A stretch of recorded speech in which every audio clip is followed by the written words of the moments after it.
Olá, gente. Tudo bem?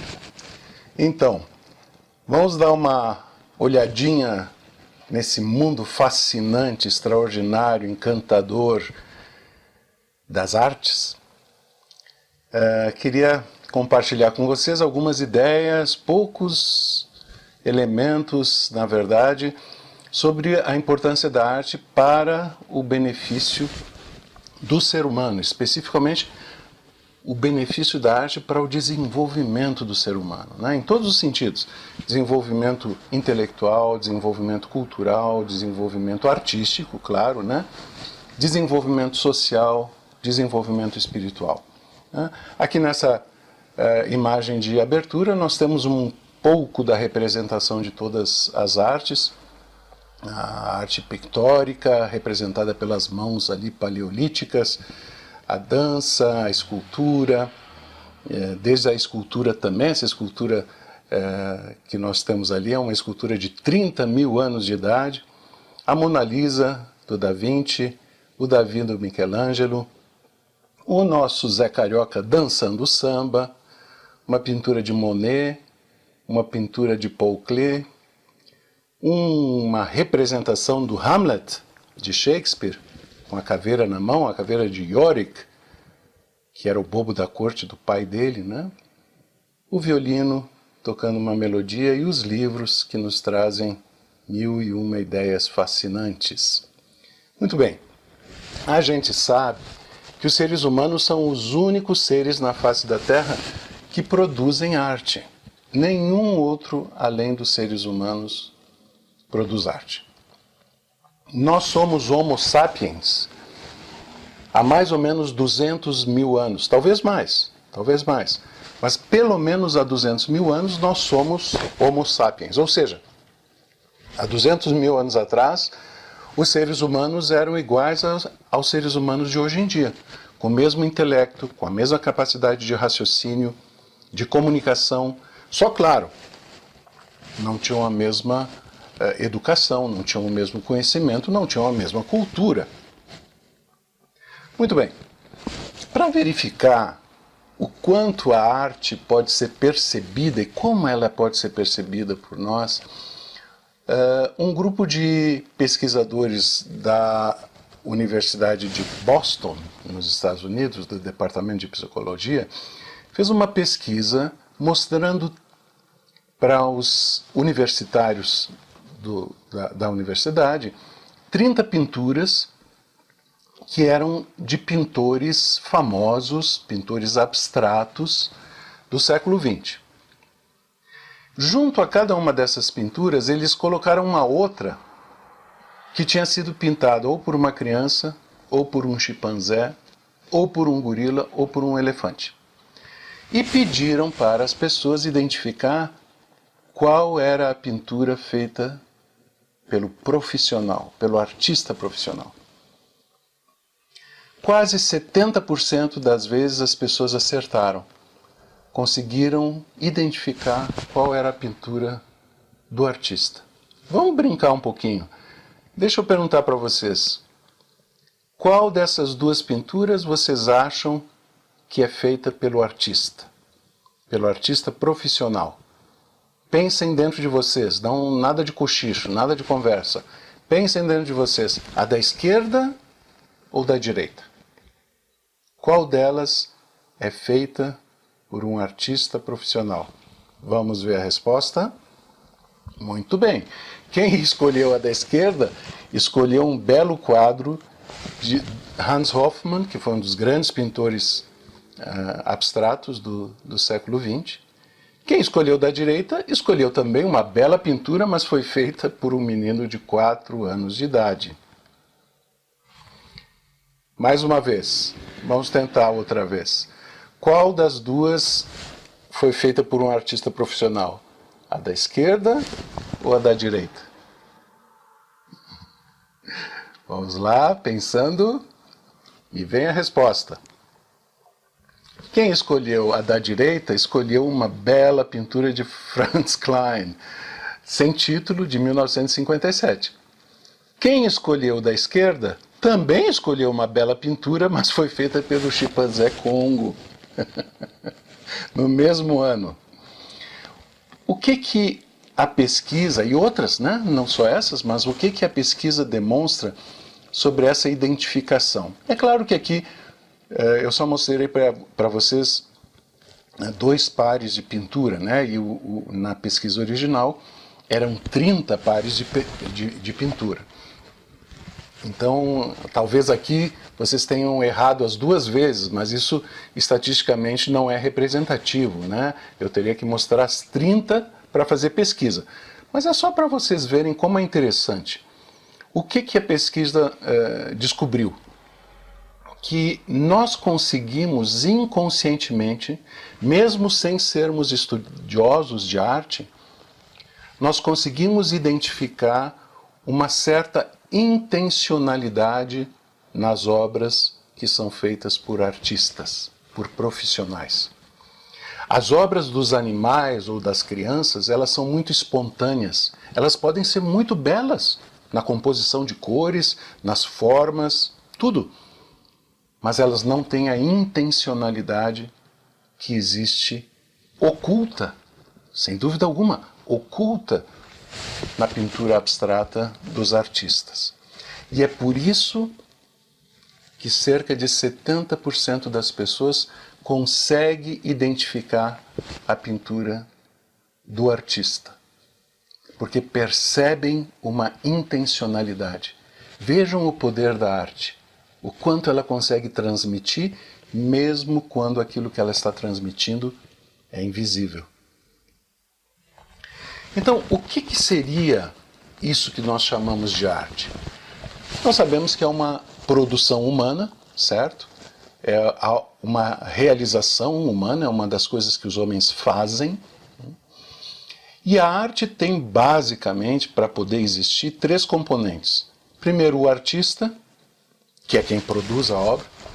Segundo, a obra de arte em si mesma. E terceiro, o observador. Esses 3 componentes são essenciais. Aqui no número 1 nós vemos Claude Monet, o maior nome do impressionismo francês, pintando ao ar livre, como em geral os pintores impressionistas faziam, né? Produzindo uma obra de arte ao ar livre, com seu cavalete, com sua tela e as suas tintas. No número 2 nós vemos um quadro que foi pintado por ele, que representa a sua esposa e o seu filho num dia de sol. E vejam que beleza a pintura, a gente consegue sentir até o movimento das roupas, né, ao vento, quase dá para sentir a brisa dessa tarde de primavera gostosa na face da esposa dele. Agora, não haveria uma obra de arte se não houvesse um observador. Então, quem observa faz parte da criação artística. A arte não é só o artista e a obra. O observador é uma parte essencial. Toda arte nasce dentro de um contexto cultural, de uma época, de uma civilização, de uma cultura, de um povo, de modas ou modismos de uma determinada época. Nós vemos aqui Vincent van Gogh, uma pintura que ele fez de si mesmo, um autorretrato, né, em que Van Gogh tenta, de uma certa maneira, mostrar o seu rosto. Mas nós vemos que a pintura não é como um retrato, certo? Ela está cheia de pontos, pinceladas a esmo.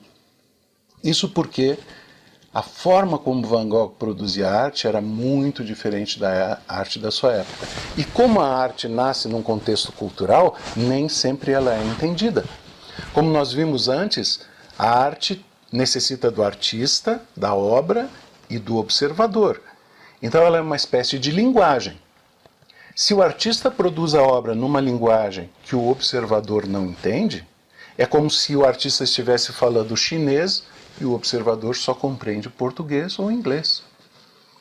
Por isso, muitas grandes obras de arte não são valorizadas na época em que elas são produzidas, porque as referências, os valores, os símbolos, o gosto estético do artista em geral, estão à frente do tempo em que ele produz a obra de arte.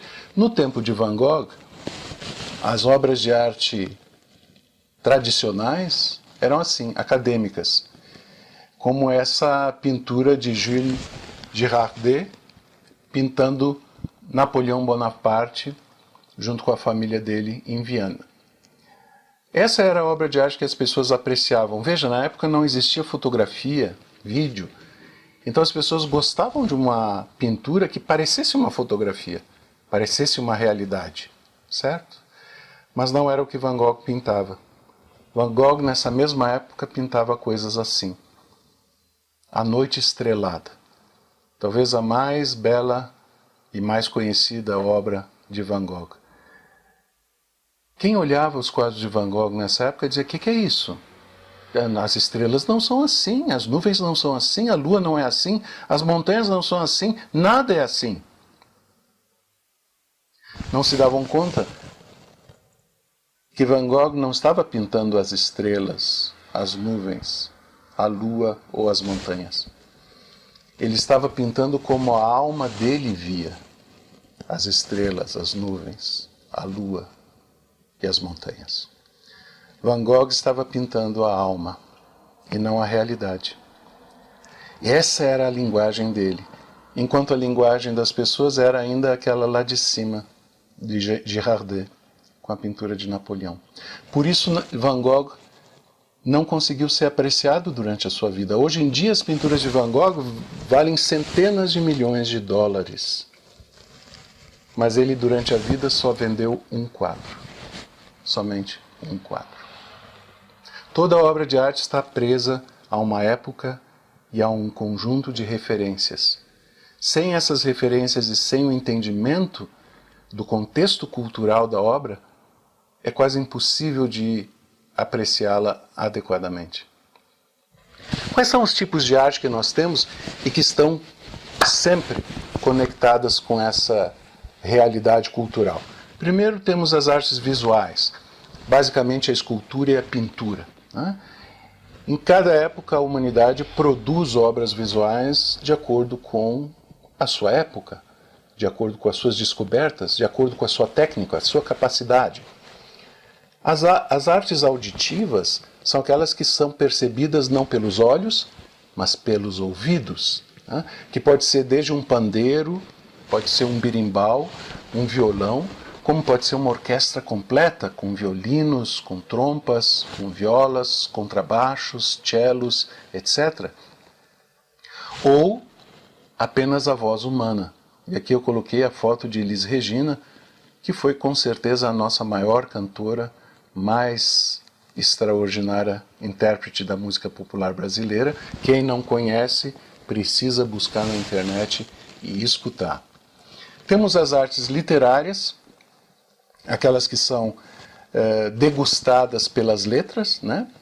E aí exige a capacidade de ler, a pessoa precisa ser alfabetizada para que tenha a capacidade de descobrir a grandeza, os mundos, extraordinários mundos criados na literatura. Seja na poesia, como aqui representamos Fernando Pessoa, com o seu extraordinário livro Mensagem, seja na prosa, como João Guimarães Rosa, em todas as suas extraordinárias criações, aqui o Grande Sertão Veredas, o Dom Quixote, de Cervantes, o Hamlet, de Shakespeare e tantas outras obras extraordinárias que elevam a vida humana, com certeza.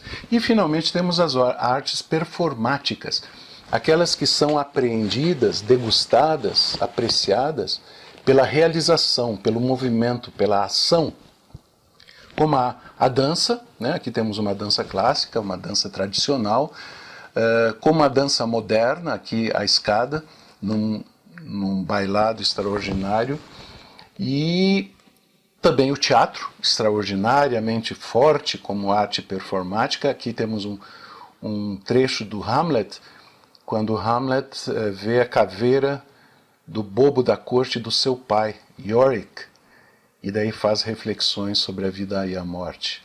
O circo, como temos bem embaixo a representação, um conjunto complexo de artes performáticas, né? E o cinema, bem lá em cima, representado por algumas imagens do grande 2001, Uma Odisseia no Espaço, do Stanley Kubrick, feito nos anos 60. Talvez o mais belo filme já feito na história. Então, todas essas artes expressam ideias, imaginação do artista, habilidades técnicas, né, que vão se aprimorando, se transformando, e todas elas são encantadoras e desenvolvem o ser humano. Houve algumas pesquisas buscando entender como é que as artes ajudam no desenvolvimento humano. Uma grande pesquisa feita na região de Houston, nos Estados Unidos, no Texas, demonstrou, avaliando o efeito da arte e educação em mais de 10 mil alunos, que algumas coisas claramente são desenvolvidas. Por exemplo, há uma redução na infração disciplinar. Os alunos ficam mais calmos, mais serenos, mais obedientes, mais cordatos. Percebeu-se um aumento na compaixão pelos outros. As artes tornam os seres humanos mais compassivos, conseguem se colocar no lugar do outro, mesmo pessoas diferentes, de outra raça, de outra religião, de outra nacionalidade. O ensino das artes aumenta o engajamento escolar.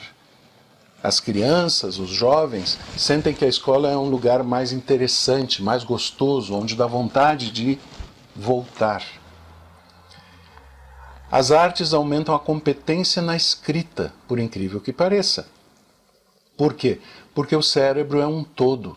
E quando o cérebro é desenvolvido através das várias artes, a escrita também é beneficiada.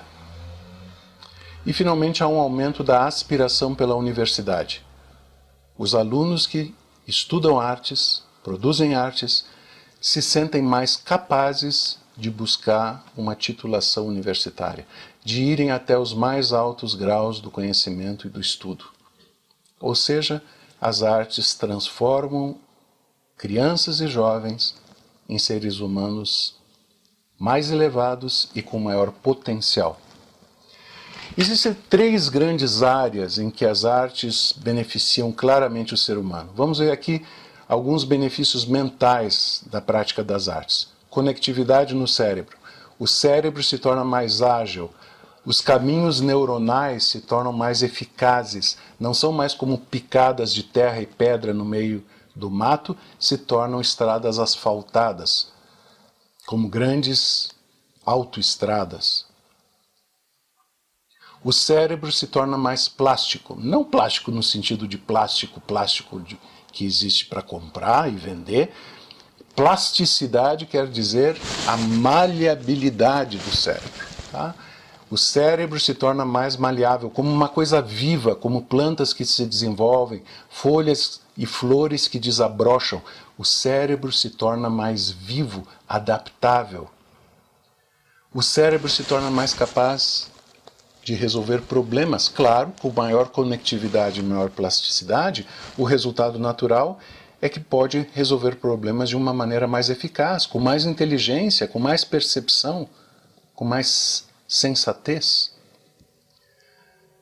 Outro benefício mental, capacidade de observação. A pessoa que trabalha com arte, pratica arte, é mais observadora. Ela é capaz de perceber melhor o mundo ao seu redor e desfrutar melhor desse mundo. Pensamento criativo é um dos grandes benefícios mentais das artes. E essa criatividade não se dirige exclusivamente para a prática de artes. É claro que não. A criatividade se espalha para outras coisas. No trabalho, no emprego, em qualquer tipo de profissão. A pessoa que pratica as artes vai ser mais criativa, ela não vai pisar no mesmo lugar sempre. Ela vai buscar inovação, transformação, modificação, aprimoramento. É uma das coisas que os empregadores mais buscam hoje em dia, pessoas com capacidade de pensamento criativo. As artes garantem isso. Há benefícios emocionais imensos na prática das artes. Todos aqueles que praticam artes sentem mais alegria. Todos aqueles que praticam artes têm mais sentimento de conquista, de realização. Com isso, com mais alegria, com sentimento de conquista, é natural que aumente a autoestima. Aquele que pratica artes, ele consegue verificar o quanto ele melhorou no desenho, na representação, na moldagem, na escultura. Tudo isso é mensurável pela própria alma da pessoa, que percebe que está melhorando. Isso traz um desenvolvimento pessoal e uma autoestima extraordinária. Todas as artes sendo praticadas reduzem o estresse, seja pintura, escultura, dança, teatro, música, todas elas melhoram o estresse de todas as pessoas. E há aqui 2 benefícios específicos para a terceira idade. As artes aliviam o sofrimento de quem sofre com doenças crônicas, dores crônicas, e a arte aumenta a qualidade de vida para quem tem demência, Alzheimer, demência senil. Ou seja, as artes fazem com que os sofrimentos da vida sejam diminuídos e que a pessoa consiga passar por eles com maior tranquilidade. A arte também tem uma série de benefícios espirituais. Todos aqueles que praticam artes mostram maior tolerância social, menos preconceito. Elas têm mais aceitação daqueles que são diferentes, de outra religião, de outra nacionalidade, de outra raça. As artes desenvolvem a empatia, a capacidade de se colocar no papel do outro, de sentir como o outro, de se identificar com o outro. As artes garantem maior conexão com o mundo, de entender que o mundo é um todo só, que a natureza toda pertence ao mundo inteiro e que tem que ser preservada. Todo o sentimento de preservação natural nasce muito do espírito das artes. Ou seja, as artes reduzem o preconceito. O amor se torna mais abrangente e consegue alcançar lugares mais longínquos. A pessoa se torna melhor. Outros 2 benefícios espirituais da arte, o aumento da cultura. Toda pessoa culta se torna mais perspicaz, mais sensível, mais tolerante, consegue apreciar o belo, consegue ficar encantada com o belo. Ela aumenta o seu conhecimento e quem tem mais conhecimento tem mais potencialidade de viver melhor, sempre. As artes também garantem uma flexibilidade maior, mas não a flexibilidade do corpo. Aqui eu coloquei uma moça fazendo yoga só como exemplo. Na verdade, a flexibilidade que a arte traz é a flexibilidade da alma. A alma não se torna dura, rígida, ela se torna flexível, maleável. A arte garante o aumento da perseverança, porque à medida que o artista vai tentando melhorar, ele consegue se desenvolver mais. E ele sabe que ele pode melhorar um pouquinho mais. Aqui coloquei como exemplo de perseverança um arqueiro sem os 2 braços. Vejam, que extraordinário exemplo de chegar a ser assim certeiro. E as artes garantem um sentimento de amor maior. Sabe-se que aqueles que produzem arte conseguem melhor amar. Como resultado disso tudo, a gente entende que as artes trazem a transcendência. A transcendência que talvez seja a maior conquista espiritual das artes. O que é transcendência? É não ficar preso no aqui e no agora, não ficar preso nos problemas de hoje. É conseguir avançar para o além, é ter objetivos elevados, é ter otimismo, é conseguir encontrar irmandade com todos os seres na Terra, é conseguir sentir a divindade no mundo, a divindade dentro de si, é conseguir entender que nós temos a eternidade para o nosso desenvolvimento, que nós somos eternos, que a beleza é eterna, que a verdade é eterna. Todas essas coisas nos vêm através das artes. Então é isso, queridos. Obrigado a vocês pela atenção. Eu sei que a apresentação é breve, lamento isso, gostaria de poder compartilhar muito mais com vocês, mas nós temos um tempo regulamentar. Espero que essas questões que foram apresentadas possam ser significativas e encorajar vocês nesse caminho tão belo que é de ensinar, aprender, desenvolver, realizar e apreciar as artes. Um abraço.